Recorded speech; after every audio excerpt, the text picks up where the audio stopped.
தமிழ்நாட்டில் அதிக நாட்கள் ஆளுநர் ஆர் ரவி இருந்தாரு. பல்வேறு தமிழ்நாடு சொல்லிட்டு இப்போ வந்து அவர் மாற்றப்பட்டிருக்காரு. எப்படி பாக்குறீங்க?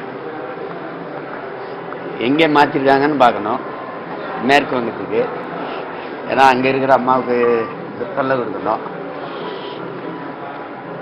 ரெண்டாவது அந்த ஆளுநருங்கிறதே ஒருத்தர் ஒரு முறை தான் ஒரு வாய்ப்பு கொடுப்பாங்க. அவருக்கு தொடர்ந்து 3வது வாய்ப்பாக இருக்குது. அது அவங்க அரசு அவங்க முடிவெடுக்கிறாங்க. ஆனால் இப்போ என்னென்னா இங்கே இருக்கும்போது நமக்கு எவ்வளோ நெருக்கடிகளை தந்துக்கிட்டு இருந்தாருன்னு உங்களுக்கு தெரியும். இப்போ புதுச்சேரியிலுமே அம்மா கிரண்பேடியை போட்டு நாராயணசாமியை ஒழுங்காகவே பணி செய்ய விடலை. இவங்க போய் இப்போ இந்த தேர்தல் நேரத்தில், இப்போ மேற்கு வங்க தேர்தல் நேரத்தில் என்ன நடக்குன்னு உங்களுக்கு தெரியும். அதுக்காக தான் மாற்றுறாங்க. தமிழ்நாட்டுக்கு வரும்போதே வந்து நிறைய அரசுக்கு எதிரான இதாக பண்ணியிருந்தாரு. இப்போ மேற்கு வங்க போகும்போது எந்த மாதிரியான இதை வந்து அந்த மாநிலம் ஃபேஸ் பண்ணணும்னு நினைக்கிறீங்க? இல்லை, அங்கே வந்து அவங்களுக்கு சிக்கலாக இருக்கிறது 3 மாநிலம் இருக்குது. இப்போ தமிழ்நாடு, ஒன்று கேரளா, மேற்கு வங்கம். பெரும்பாலும் தொட்டுட்டாங்க, கர்நாடகா வரைக்கும் தொட்டுட்டாங்க. அந்த இடங்கள்ல என்ன பண்ணுவாங்க, அவங்க ஆட்சியில் இல்லாத இடங்கள்ல அவங்களுடைய ஆளுநர்களை வச்சு மக்கள் நலன் சார்ந்து எந்த ஒரு நகர்வையும் இடையூறு பண்ணும். இப்போ உதாரணமாக ஆன்லைன் நடக்கிற சூதாட்டத்தையும் வச்சுக்கோங்க விலைக்கு. அதுக்கு மக்கள் நலன் சார்ந்து ஒரு திட்டத்தை சட்டத்தை ஏற்றினா கையெழுத்து. இப்போ எந்த ஒரு இதுக்குமே அது முக்கியமாக மக்களின் நலன் சார்ந்து வர சட்டங்களுக்கு ஆளுநர் கையெழுத்துங்கிறது ஒப்புதல். நம்ம என்ன கேட்குறோம், அதுவே அந்த முறையே தப்புன்னு சொல்கிறோம். இந்த மக்களாட்சிக்கு நேர் எதனானது, மக்களால் தேர்வு செய்யப்பட்ட ஒரு அரசு மக்களின் நலன் சார்ந்து ஒரு சட்டத்தை ஏற்றி வரும்போது, ஒரு திட்டத்தை கொண்டு வரும்போது, அதுக்கு ஒரு வந்து மக்களால் தேர்வு செய்யப்பட ஒரு நியமன உறுப்பினர் தான். இப்போ அவருக்கு ஒற்றை உறுப்பினருக்கு, நியமன உறுப்பினருக்கு அவ்வளோ பெரிய அதிகாரத்தை கொடுக்கறது என்பது சரியாது. அப்போ என்னன்னா, அது இப்போ அவங்க ஆளாத மாநிலங்களை அவங்க ஆளுகளை வச்சு அதிகப்படியாக அந்த ஆட்சியாளர்களுக்கு, அந்த ஆட்சிக்கு அழுத்தம் கொடுத்துக்கிட்டே இருப்பாங்க. உங்களுக்கு தெரியும், கேரளாவுக்கு நம்ம அம்மா தமிழிசை போட்டாங்க. இப்போ நமக்கு ஐயா இருந்தார், திருப்பி இப்போ மேற்கு வங்கத்துக்கு போகிறாரு. பாவம், அம்மாவை நினச்சி பரிதாபப்பட வேண்டியதான். நீலகிரி மாவட்டம் கூடலூர் பக்கத்தில் பாலூர் பகுதியில் வந்து 2015 அந்த கேரள அரசு வந்து ஆக்கிரமிப்பு பண்ணிட்டு தொடர்ந்து நாம் தமிழ் கட்சி போராட்டம் பண்ணியிருக்காங்க. இன்னைக்கு நடந்த போராட்டத்தில் வந்து காவல்துறை பேச்சுவார்த்தை நடத்திருக்காங்க. அவங்க என்ன பண்ணுறாங்க, நமக்கு அது குறித்த விழிப்புணர்வு இல்லை. உங்களுக்கு நம்மளுடைய இப்படி தான் நீங்கள் பார்க்கணும், நம்மளுடைய இயற்கையின் அரும்பெரும் கொடையாக இருக்கிற மலையை வந்து அவங்க வெட்டி எடுத்துகிட்டு போகிறாங்க. அதுக்கு நம்ம அரசு அனுமதி கொடுக்குது, நீதிமன்றமும் ஒப்புதல் கொடுக்குது. ஆனால் அவங்க பதிலுக்கு கொண்டாந்து அவங்களுடைய குப்பையை நம்மக்கிட்ட கொட்டுறாங்க. அதை பார்க்கணும். இப்போ நமக்கு வந்து நம்மள்கிட்ட வளத்தை கொள்ளையடிச்சுட்டு அவங்களுடைய குப்பை மேடாக நம்மளை மாற்றுறாங்க. குறிப்பாக ஒவ்வொரு இடங்கள்லையும் உள்ள வந்து கேஎஃப்னு மரங்களில் எழுதிக்கிட்டே வராங்க. அது கேரளா ஃபாரஸ்ட் மாதிரி. அப்படி இது நமக்கு மொத்தமாக கொஞ்சம் 1 கிலோமீட்டர் 2 கிலோமீட்டர் நகர்ந்தால் உங்களுக்கு தெரியும். ஒரு 100 அடி 10 அடி 20 அடி 30 அடி அப்படி வந்து எல்லையை விரிவாக்கம் பண்ணிட்டு வரும்போது அது தெரியல. அங்கே எல்லையில் இருக்கிற நமக்கு நம்ம மண், நம்ம நிலம், நம்மளை பாதுகாக்கணும்னு நினைக்கிற நாங்கள் அதை தொடர்ந்து போராடுறோம். ஆனால் அதிகாரம் அதுக்கு ஒத்துழைக்கணும், அதில் கவனம் எடுக்கணும். இல்லைன்னா அதுக்கு ரொம்ப இதாகிடும், பெரிய இழப்பாயிடும். இப்போ நீங்கள் கண்ணகி கோயில் இருக்கிற இடம் நம்ம இடம் தான், ஆனால் அதுக்கு வழி இல்லை, அவங்களுக்குள்ளே தான் போகணும். இப்போ நம்ம அடிக்கடி நம்ம போகாதனால, அதை பொருட்படுத்தாதனால அது கொஞ்சம் கொஞ்சமாக ஆக்கிரமிக்கப்பட்டு இப்போ அது ஒரு தடவை நான் கண்ணகி பெருவிழாவுக்கு போனேன். அப்போ தான் எனக்கு தெரிஞ்சது. இப்போ நம்ம வந்து கண்ணகிக்கு கோட்டம் கட்டி கண்ணகிக்கு செலவச்சா பத்தாது. இந்த வழிபடுற உரிமை கூட இப்போ நம்ம அதை இழந்துட்டோம். இப்படி நிறைய இழக்கிறோம், எல்லைகளை சுற்றி நிறைய இழந்துக்கிட்டு இருக்கோம். அது சரி பண்ணுவோம், அதுக்கு தான் என்ன பாடுபடுறோம். சட்டமன்ற தேர்தலில் வந்து நாம் தமிழ் கட்சிக்கார களம் வேட்பாளர் அறிவிச்சாச்சு. இருந்தாலும் திராவிட கட்சி இல்லாதவங்க எங்கூட கூட்டணிக்கு வந்தால் நான் வந்து துணை முதல் பதவி தரேன் சொல்லி இங்கே பேட்டி கொடுத்துருக்கேன். இல்லை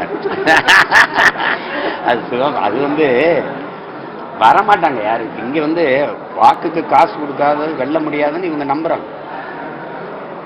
நாங்கள் காசு கொடுத்து பெற வெற்றியே இல்லைங்க. அது ஒரு இழிவான அரசியல். ஏன்னா ஐயா ஜேசி குமரப்ப அந்த தாய்மை பொருளாதாரம்னு ஒரு இதில் அதில் என்ன சொல்கிறாருன்னா, பணத்தை முன்னிறுத்தி செய்கிற அரசியல் பண்பாட்டையும் ஒழுக்கத்தையும் சிதைச்சிருன்ற. அதை நாங்கள் செய்ய விரும்பலை. அதனால அப்படி யாராவது வந்தா அப்படின்னா, ஏன் சொல்கிறேன்னா வரமாட்டாங்க. இப்போ புரிஞ்சா, நதிகளை இணைச்சா நான் 100 கோடி தரேன்னா எனக்கு இணைக்க மாட்டாங்க, இணைக்க முடியாது, நடக்காது. தமிழ்நாட்டில் எத்தனையோ ரிசர்ச் நடக்குது. நேற்று நடந்த ஒரு ரிசர்ச் நைட்லேருந்து ரொம்ப வைரல் ஆகிடுச்சு. தனிப்பட்ட விஷயமா இருந்தாலும் அது அரசியல பாதிக்குமா? இப்ப இவ்வளவு நேரம் நீங்க பேசுனது நல்ல செய்தி. பேசுறதுக்கு எவ்வளவு செய்தி இருக்கு, அதை விட்டு வேற ஏதாவது கிரிட்டிக்கை வந்து அக்செப்ட் பண்ணிக்கலாம். ஆனால் வந்து தொடர்ந்து வந்து டிபெண்ட் பண்ணிட்டே இருக்காங்க. அதாவது வந்து ஒரு குற்றச்சாட்டையோ அல்லது வந்து ஒரு குற்றத்தையோ வந்து தொடர்ந்து ஜஸ்டிஃபை பண்ணிட்டு இருக்காங்க. அதை நீங்க எப்படி பாக்குறீங்க? அதுக்கு வந்து ஒரு தவறை உணர்ந்து ஏற்றுக்கொண்டு ஒத்துக்கொண்டு அதை திருத்திக் கொள்வதற்கு ஒரு மிகப்பெரிய பக்குவம் ஏற்படுது. அது ஒரு பெரிய மனித மாண்பு. குற்றத்தை ஆமா தவறுதான் அப்படின்னு. இப்போ இதில் என்னென்ன என் தம்பியை நான் பார்க்குறேன், கரூரில் அந்த நிகழ்வு வந்து அவர் அதை என்ன சொல்கிறாருன்னா, அவருக்கும் அதுக்கு எந்த சம்பந்தம் இல்லைங்கிற ஒரே ஒரு அடிப்படை கேள்வி. அவர் அங்கே வரலைன்னா கூட்டம் இல்லை, கூட்டம் இல்லைன்னா நெரிசல் இல்லை, நெரிசல்னா இப்போ முதன்மையான காரணம் யார்? அவர் தான். அதனால அவர் என்ன சொல்ல, தெரியாமல் நடந்துருச்சு, அதுக்கு நானும் ஒரு பொறுப்பாயிட்டேன். அதனால நான் என் மக்கள்கிட்ட பெரிய மிகுந்த மனத்துயரத்தோடு என் வருத்தத்தை தெரிவிச்சுக்கிறேன்னா அது முடிஞ்சிடும். அதுக்காக அவர் வருந்துறாரு, அந்த அவருக்கு ஒரு குற்ற உணர்வு இருக்காதுல்ல அப்படின்னு இருக்கு. அவர் இல்லை என் மேல பழிய போட்டீங்க. அப்ப வந்து அது சரியா இல்லை. அது ஏன் அதுக்கு அவருக்கு சம்பந்தம் இல்லைன்றாங்க. கரூர்ல மட்டும்தான் மரண நிகழ்ந்துச்சு அப்படிங்கிறாங்க. ஒரு முதல் மாநாட்டிலே 6-5-6 பேருக்கு மேல இறந்தாங்க. உயிரிழப்பு இருக்கு. தஞ்சாவூரோட விபத்து ஏற்பட்டு பலர் காயப்படுத்திருக்காங்க. ஊர்வலமா போய் கட்சியோட கட்டுப்பாடு எப்படி வச்சிருக்காரு? அது அது அது சரி பண்ணணும். கட்டுப்பாடா இல்லை. இப்ப நீங்க அதிகபட்சமா கூடுறதுங்கிறது எங்க ஆத்துல எங்க அழகர் இறங்குறது தான். 15 லட்சம் பேர் கூடுறோம். ஒரு நெரிசல்ல எதுவும் உயிரிழப்பு இல்லை. எங்க அழகர் வந்து எனக்கு காவல்துறை சரியான பாதுகாப்பு கொடுக்கலன்னு யார்ட்டையும் புகார் அளிக்கிறது இல்லை. அதனால அது ஒழுங்கு. அங்க எல்லாரும் ஒரு பக்தியோட கூடுறாங்க, ஒரு கண்ணியம் இருக்கு, ஒழுங்கு இருக்கு. இப்ப எங்க பிள்ளைகள்லாம் நாங்க லட்சக்கணக்காக கூடி கிளம்பி நீங்க பார்த்துருக்கீங்க. கொள்கைக்காக கூடுறாங்க. ஒரு கொள்கையோட கூடும்போது அந்த ஒழுங்கு இருந்துருக்கு, ஒரு நோக்கத்துக்காக கூடுது. அது இல்லை அப்படிங்கும்போது அது ஒரு நெரிசலாயிடும். அதை தவிர்க்கணும். அதுக்கு வந்து பயிற்சி கொடுத்து பிள்ளைகளுக்கு முக்கியமான பொறுப்பாளர்லாம் கூப்பிட்டு பேசி நம்மளை நாமே ஒழுங்கு பண்ணிக்கணும்னு அது கொண்டு வரணும். அது தம்பி இன்னும் அது செய்யணும். போக அது செய்யணும். சரி செஞ்சு நான் வரும்போது எல்லாமே காட்டு செடியாக தான் இருக்கு. அப்புறம் நம்மளை நாமே செதுக்கி வளர்த்துக்கிறது மாதிரி வளர்த்துக்கணும். அது அவர் செய்யணும். திமுக 5ஆண்டு ஆட்சி முடிய போகுது. சட்டம் ஒழுங்கு எப்படி சார்? தொடர்ந்து நிறைய இடத்துல கொலை நடக்குது. நான் பலமுறை சொல்றேன், சட்டம் ஒழுங்கு எப்படி இருக்குது அப்படின்னு கேட்குற நிலைமையில இருக்குது. எப்போ எந்த ஒரு அரசு, எந்த ஒரு நாடு சட்டம் ஒழுங்கிலே அதிக கவனம் செலுத்த வேண்டிய நிலைமை இருக்குதோ, அப்படி இருக்கும்போது அது மக்கள் நலன்லாம் அக்கறையே காட்ட முடியாது, கவனமே செலுத்த முடியாது. இதான் இருக்கிறது. உலகம் முழுமைக்கும் இருக்கிற பெரும் அறிஞர்கள் நமக்கு கருத்து வச்சிருக்க கோட்பாடு இதுதான். நீங்க சட்டம் ஒழுங்குங்கிறது ஒரு அடிப்படை, அதையே சரி செய்ய முடியலன்னா மக்கள் நலன் சார்ந்து வேற என்ன பண்ணுவீங்க? இப்ப நீங்க நாங்குநேரியில அந்த கொலை எப்படி அன்னைக்கெல்லாம் பாக்குற ஒரு காணொலியில ஐயோ இது என்ன கொடுமைன்னு போடுறான் பாருங்க. ஒருத்தர் தலையில பெரிய கள்ளத்துக்கு போட்டு போடுறான். அந்த காணொலி நீங்க பார்த்து எப்படி சாதாரணமா கொலை பண்ணிடலாம்.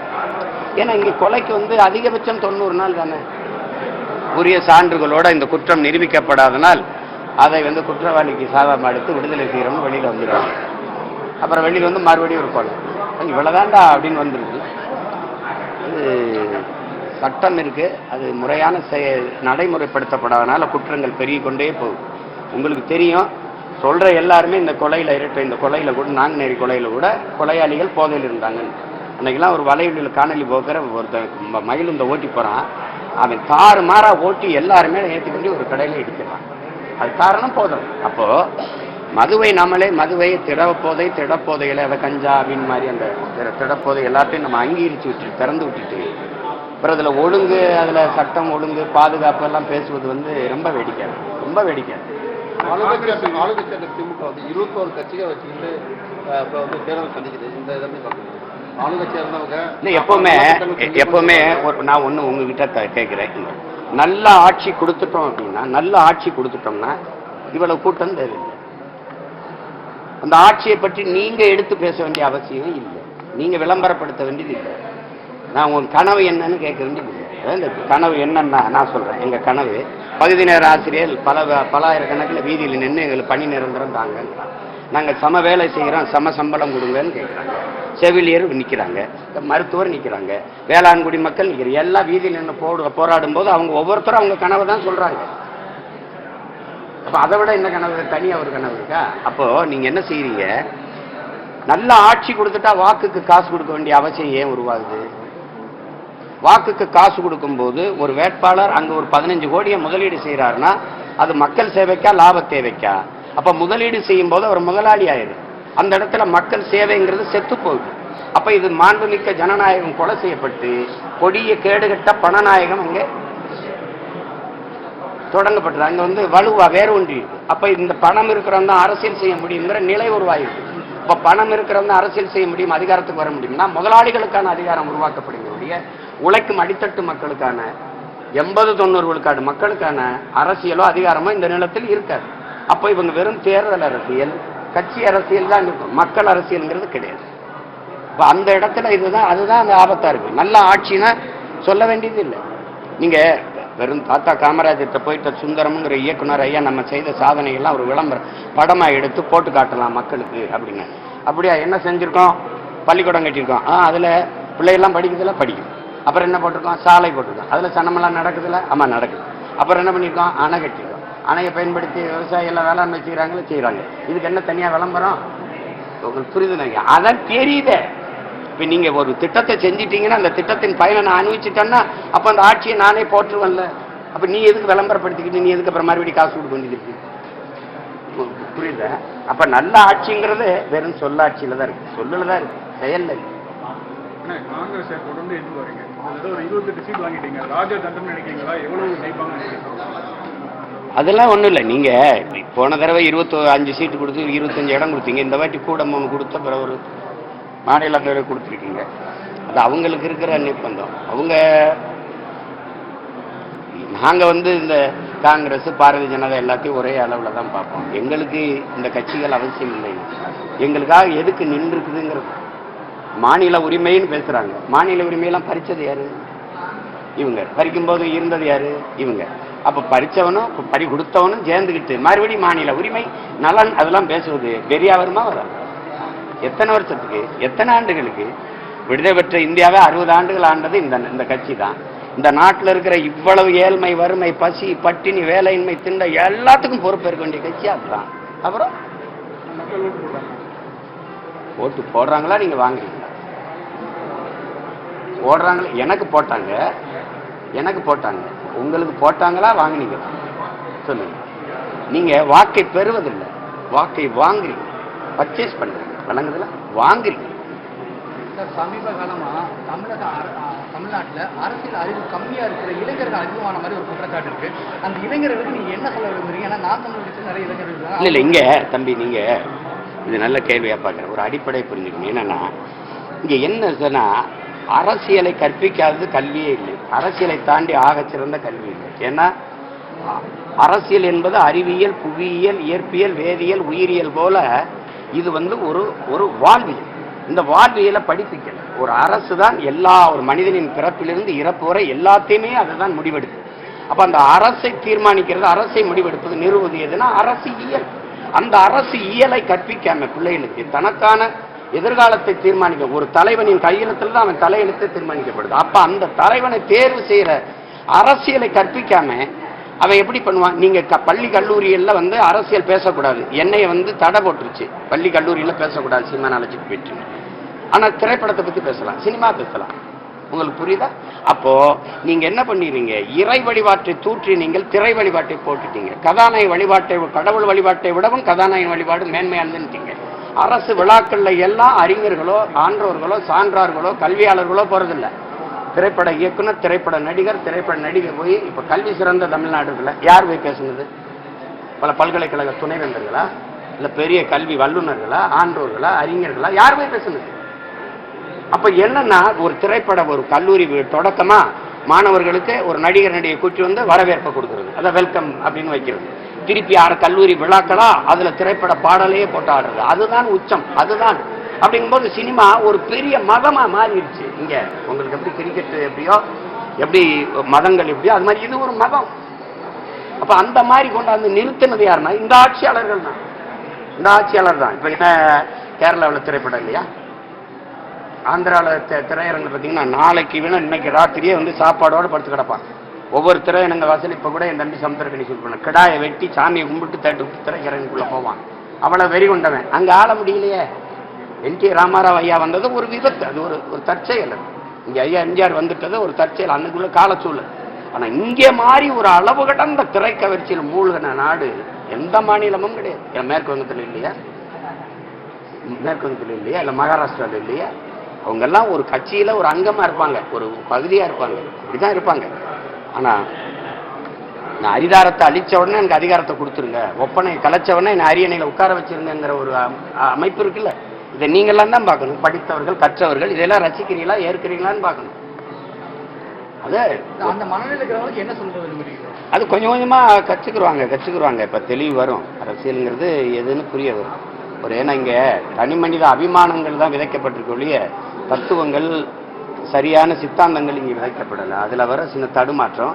அது போக போக இப்போ முன்னாடி நிற்கிற பிள்ளைகளும் ஒரு நாள் இப்படி இருந்தவங்க தான். அப்புறம் படிப்பிச்சு கொஞ்சம் கொஞ்சமாக என் பிள்ளைகள்லாம் சொல்லுவாங்க, நாங்கள் இப்படி ரசிகர் மன்றங்களில் இருந்தவர் எங்களை எல்லாம் பேசி இப்படி அங்கன்னு திருப்பியிருக்காரு. அது வரும், கொஞ்சம் காலம் எடுக்கும். இளைஞர்களோட பெண்கள் அதிக மோகத்துக்கு திரைத்துறையில பார்த்தீங்கன்னா, ஒரு பொண்ணு விஜய்க்கு நான் பொண்டாட்டியோட இருப்பாடிட்டாங்க. ஒரு கல்யாணம் திருமணமான பெண் என் புருஷனை விட விஜய் தான் எனக்கு ரொம்ப பிடிக்கும் அப்படின்றாங்க. இந்த மாதிரி பேச்சுக்கள்லாம் எந்த அளவுக்கு திரைத்துறையில் பாதிக்கப்பட்டாங்க? கவனத்து பெண்கள் மீதான சராசரி இதையும் தாண்டி கலாச்சாரத்தையும் தாண்டி இருக்குது. ஒரு சீர்கேடு தான். இதுக்கு என்ன செய்யறது? நம்ம அதுக்கு பொறுப்பு நீங்களும் பொறுப்பேற்கணும், நானும் பொறுப்பேற்கணும், இங்கே நம்ம எல்லாரும் பொறுப்பேற்கணும். ஏன்னா சிந்தனை என்பது ஒரு சமூகத்தில் நடக்கணும். அப்போ நம்ம எல்லாரும் தானே அதுக்கு காரணமாக இருக்கணும். இப்போ அது மாதிரி தான் இருக்குது, அப்படி தான் இருக்குது. அவன் என்ன சொல்கிறான், அதை ரஷ்ய எழுத்தாளன் ஆண்டன் சொக்கேவி, தோற்று போன சமூகம் எப்படி இருக்கும்னா, அதில் அவசியமற்ற செய்திகளே தலைப்புச் செய்தியாக இருக்கும். அரிதினும் அரிதா எப்போவாவது ஒரு சிந்தனையாளன் வருவான், அவனுக்கு எதிராக 1000 அறிவற்றவர்களை முன்னாடி நிறுத்துவாங்கங்கிறான். தேவையற்ற செய்திகளே விவாத பொருளாக இருக்கும். அது மாதிரி பார்க்கும்போது ஒரு தோற்று போன சமூகம் தான் அது, அப்படி இருக்கு. அதுக்காக ஒரு சிலர் இப்படி பேசுறதுக்காக ஒட்டுமொத்த நம்ம பெண்களை, நம்ம எவ்வளவு மேன்மைமிக்க மாண்புமிக்க பெண்கள்லாம் நம்ம மண்ணில் இருக்கிறாங்க, அதை பார்த்து நம்ம சற்று ஆறுதல் நல்லது நல்லது.